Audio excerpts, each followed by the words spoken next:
Thrissur പാവറട്ടിയിൽ black Congress കമ്മിറ്റിയുടെ നേതൃത്വത്തിൽ fascist വിമോചന സദസ്സ് സംഘടിപ്പിച്ചു. KPCC സെക്രട്ടറി CC ശ്രീകുമാർ സദസ്സ് ഉദ്ഘാടനം ചെയ്തു. ബംഗാളിൽ CPM അവസാനിച്ചതുപോലെ കേരളത്തിലും CPM അവസാനിക്കുന്നതിന്റെ ലക്ഷണങ്ങൾ കണ്ടു തുടങ്ങിയതായി CC ശ്രീകുമാർ പറഞ്ഞു. Pavaratty block congress president CJ Stanley, V Venugopal തുടങ്ങിയവർ പങ്കെടുത്തു.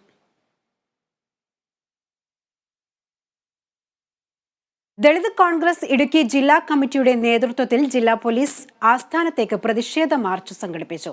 വണ്ടിപ്പെരിയാർ കേസിലെ പ്രതിയെ കുറ്റവിമുക്തനാക്കിയതിൽ കുറ്റക്കാരായ പോലീസ് ഉദ്യോഗസ്ഥർക്കെതിരെ നടപടി ആവശ്യപ്പെട്ടുകൊണ്ടാണ് പ്രതിഷേധ മാർച്ച് സംഘടിപ്പിച്ചത്. വണ്ടിപ്പെരിയാറിലെ ബാലികയുടെ കൊലപാതക കേസിലെ പ്രതിയെ കുറ്റവിമുക്തനാക്കാൻ തെളിവുകൾ അട്ടിമറിച്ച പോലീസ് ഉദ്യോഗസ്ഥർക്കെതിരെ അന്വേഷണം ആവശ്യപ്പെട്ടുകൊണ്ടാണ് ദളിത് കോൺഗ്രസ് ഇടുക്കി ജില്ലാ കമ്മിറ്റി SP ഓഫീസിലേക്ക് മാർച്ച് സംഘടിപ്പിച്ചത്. സമരം KPCC secretary advocate Ibrahim Kutty Kallar ഉദ്ഘാടനം ചെയ്തു. അർജുൻ എന്ന് പറയുന്ന ഈ പ്രതിയെ സംബന്ധിച്ച് CPMന്റെ DYFIയുടെ വലിയ പ്രവർത്തകനായി മുമ്പോട്ട് പോകുന്നയാളാണ്.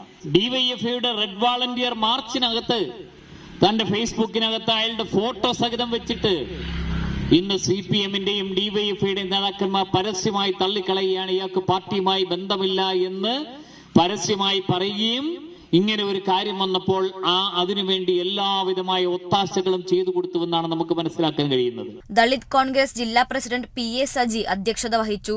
സംസ്ഥാന വൈസ് പ്രസിഡന്റ് MK പുരുഷോത്തമൻ മുഖ്യപ്രഭാഷണം നടത്തി.